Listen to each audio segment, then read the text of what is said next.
Ever stop to think about how much money the average Canadian household throws away on groceries every single year? According to Second Harvest, Canadians waste over 46% of all food produced in this country. That translates to roughly $1,300 to $1,800 per household going straight into the garbage. And here's the uncomfortable truth. A huge chunk of that waste comes from buying products that were designed from day one to drain your wallet while delivering less value. Grocery stores in Canada are not charities. They are profit machines built to squeeze every possible dollar from shoppers. Loblaws, Sobeys, and Metro are the biggest players in the Canadian grocery market, and they have mastered the art of getting you to spend more than you need to. With food prices climbing higher than ever, Canadian families predicted to spend anywhere from $7,700 to over $21,000 on groceries in 2024, depending on household size. These stores are cashing in while you struggle to keep the fridge stocked. Some of the items I am about to expose come with markups that will make your jaw drop. By the end of this video, the way you shop for groceries will completely change. But here is the real question. Are you going to keep throwing money away, or are you finally going to make smarter choices? Pre-cut fruits and vegetables. Let me paint a picture that honestly made my blood boil. Just last week, I walked into a Canadian grocery store and spotted a small container of pre-cut cantaloupe priced at $4.10 for 310 grams. Sitting right beside it was a whole cantaloupe for $4. Same fruit, the only difference? Someone spent about 3 minutes chopping it up, and suddenly you are paying double per gram. A CBC investigation found that you pay roughly $1.32 per 100 grams for pre-cut cantaloupe compared to just 66 cents per 100 grams when you buy the whole fruit and cut it yourself. That is a 100% markup, just so someone else can do basic knife work for you. And this pattern repeats across the produce section at most major chains. Pre-cut broccoli and cauliflower, pre-sliced pineapple, chopped watermelon. One TikToker in Ottawa went viral after spotting vegetable and fruit platters priced at 45 Canadian dollars each. $45 for vegetables that would cost maybe $15 if you bought them whole. Grocery stores love to justify this with phrases like convenience and labor costs. Give me a break.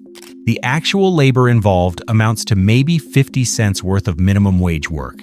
Yet they are comfortably tacking on an extra $3 to $5 because they know you are tired and convenience feels worth the price. Here is what they do not mention. The moment produce is cut, it starts losing nutrients and freshness. It sits under fluorescent lights, dries out faster, and usually spoils way sooner than whole fruits and vegetables ever would. So you are paying more for food that is actually worse. The smart move? Set aside 20 minutes on Sunday for meal prep. Grab a cutting board and prep your fruits and vegetables for the week, or head straight to the frozen aisle. Frozen fruits and vegetables are harvested at peak ripeness, flash frozen to preserve nutrients, already chopped for convenience, and typically cost 50 to 60% less than those overpriced pre-cuts. Cheese. This one is going to sting if you are a cheese lover. Canadian cheese prices have increased by 18% since 2020 based on the Consumer Price Index. In 2024, the average monthly retail price of a 500-gram block of cheese ranged from $6.58 to $6.90, compared to $5.87 to $6.24 back in 2020. And random weight natural cheese now averages over $32 per unit in Canada. Here is why cheese is so expensive in this country.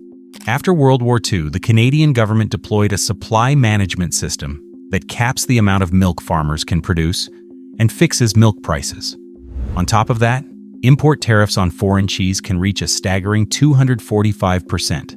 That means you are paying significantly more than consumers in other countries for the exact same product. But the real money trap is those fancy pre-sliced, pre-shredded, and individually wrapped cheese products. You are paying a massive convenience premium for cheese that someone else ran through a grater. A block of cheddar might cost $6.50, but the same amount pre-shredded can run you $8 or more. That is a 25 to 30% markup just for avoiding 2 minutes with a cheese grater. The smart move? Buy blocks of cheese and slice, or shred them yourself. Store shredded cheese in airtight containers, and it lasts just as long. Skip the fancy imported specialty cheeses at regular grocery stores and check out ethnic markets or warehouse clubs where you can find similar quality for far less. Ground beef. If you have bought ground beef lately, you probably felt your wallet crying. According to Statistics Canada, ground beef hit $14.67 per kilogram in May 2025, a 25% increase over the $11.72 recorded just 1 year earlier.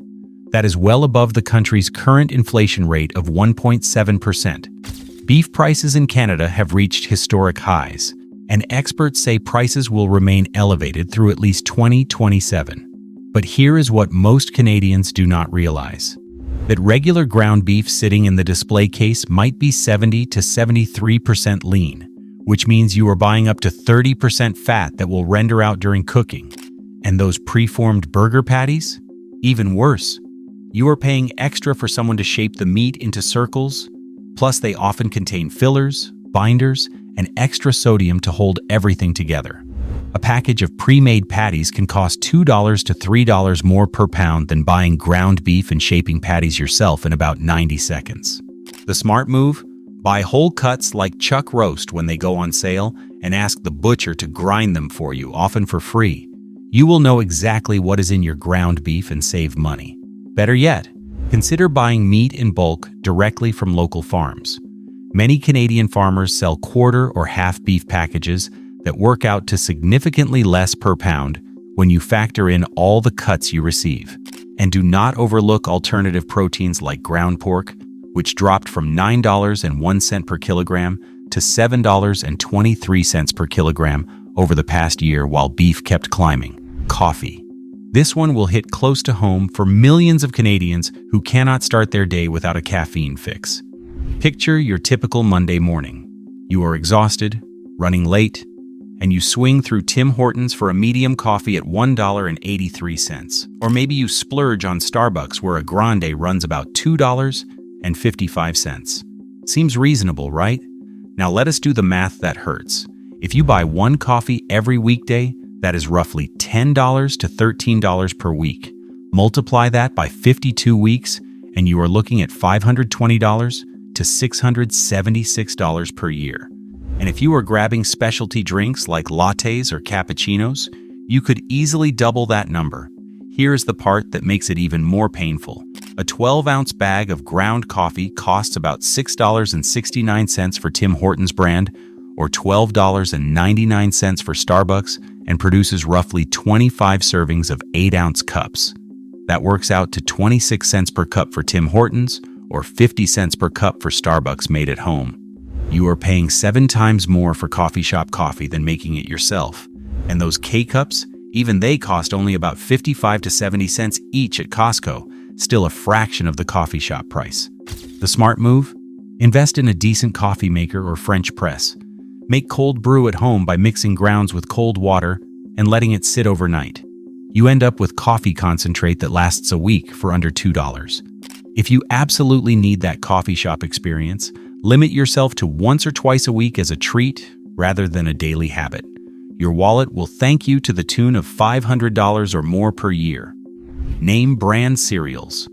This one honestly made me angry when I saw the numbers.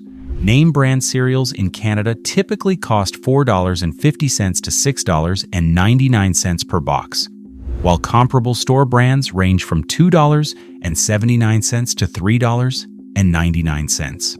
That is a premium of 40 to 60%, just for the privilege of seeing Tony the Tiger on the box. Here is the part that grocery stores do not want you to know. Many generic cereals are literally the exact same product as the name brand, just in different packaging. Workers at packaging facilities have confirmed watching the same cereal get dispensed into name brand boxes and generic bags on the same production line. The only difference is the label and the price. In blind taste tests, only 58 to 62% of participants could correctly identify the name brand cereal. That means nearly half the time, people preferred or could not distinguish the store brand. One study found that 73% of participants actually preferred a store-brand frosted wheat cereal over the name brand version. Over a year, a family consuming 2 boxes of cereal weekly could save over $300 just by switching to store brands. That is real money walking out of your pocket, because you are paying for advertising, cartoon mascots, and shelf placement fees that name brands pay to grocery stores. The smart move? Give store brand cereals a fair chance. Look for brands like No Name, Great Value, Compliments, or Selection. You might find you actually prefer them. And always check the unit price, the cost per 100 grams, rather than just the sticker price. Bottled water. This is where things cross from ridiculous into genuinely disturbing. A CBC Marketplace investigation found microplastics in every single brand of bottled water they tested, including Aquafina, Dasani, Esca, Naya, and Nestle Pure Life. 30 of the 50 bottles tested contained microplastics, with 12 different types of plastics detected, including polyethylene and polyethylene terephthalate, from the bottle caps and containers themselves.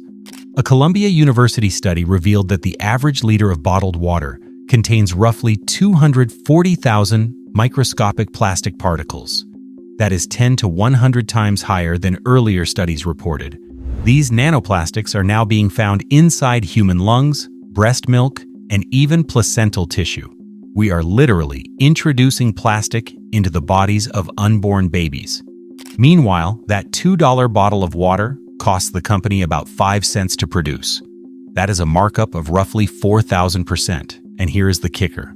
Research shows that bottled water often contains higher levels of microplastics than regular tap water.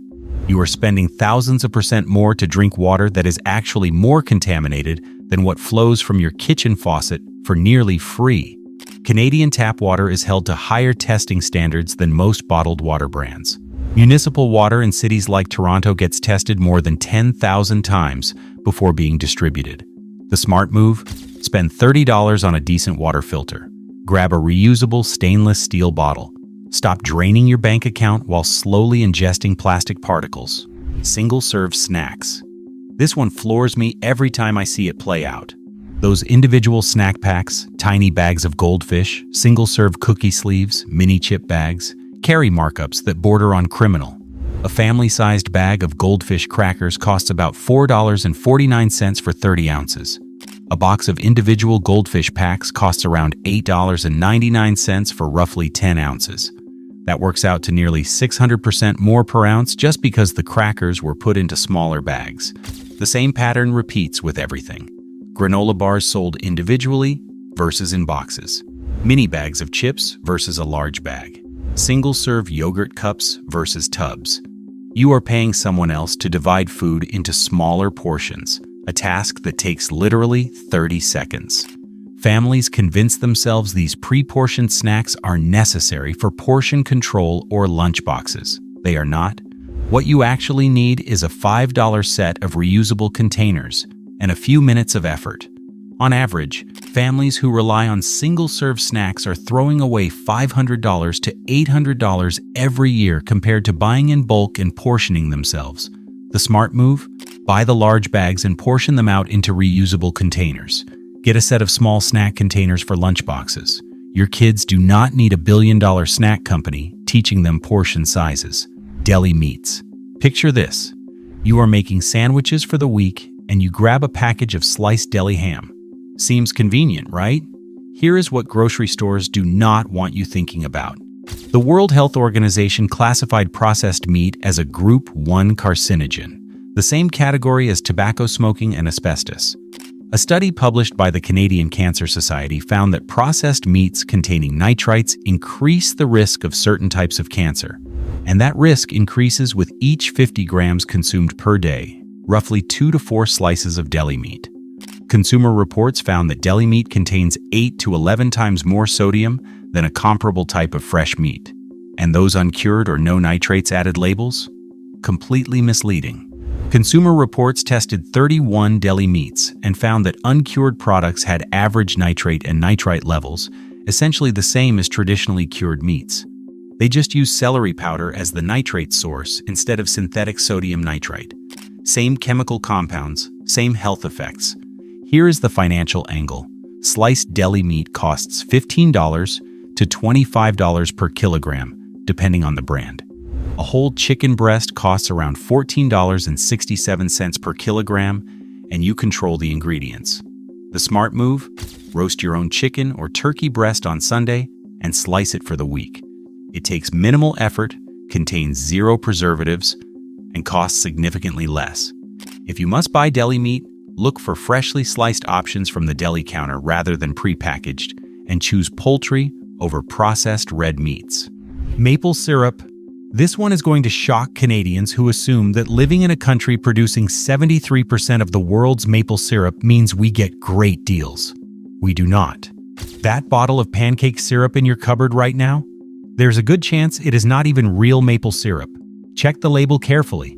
If it says pancake syrup or table syrup, you are looking at a product made primarily from corn syrup and high fructose corn syrup with artificial maple flavoring, caramel coloring, and preservatives. Zero actual maple content. You are literally paying for flavored sugar water designed to imitate the real thing. Meanwhile, pure maple syrup has one ingredient: maple sap. It contains over 24 antioxidants, plus minerals like zinc, manganese, and calcium. It has a lower glycemic index than refined sugars. The irony is stunning. Canada produces roughly 19.9 million gallons of maple syrup annually, with Quebec accounting for over 90% of production. The gross value reached $837.3 million in 2024.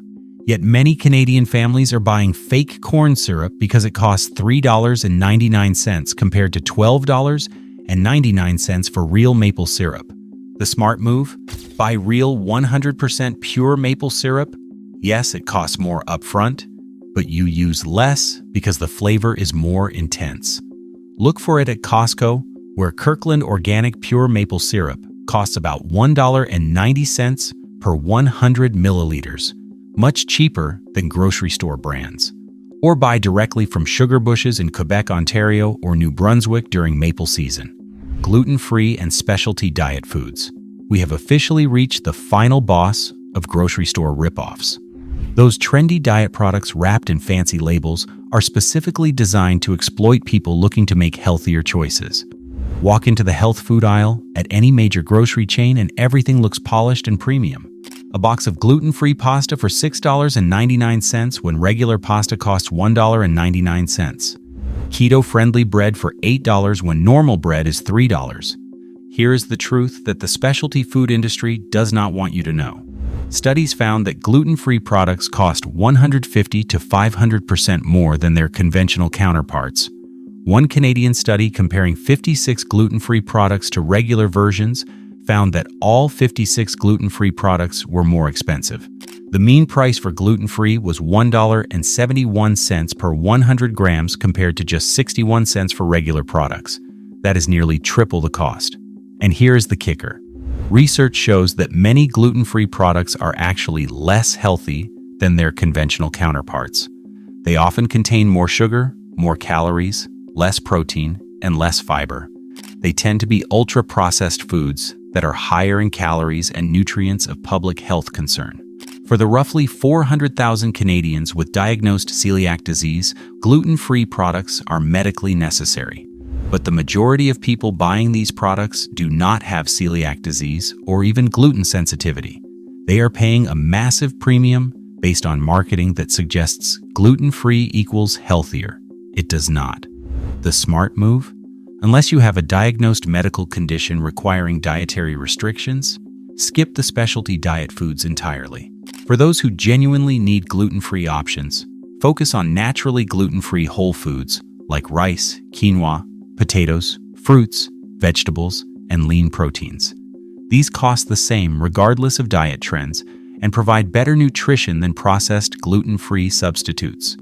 One Nova Scotia family with celiac disease reported spending $2,600 per month on groceries by buying naturally gluten-free whole foods rather than specialty products. Stop paying extra for diet marketing. Start reading ingredient lists instead. Your wallet and your actual health goals will both be better off because at the end of the day, Genuinely healthy food does not need flashy labels to prove it. Do not forget to like, subscribe, and drop a comment telling us which item surprised you the most.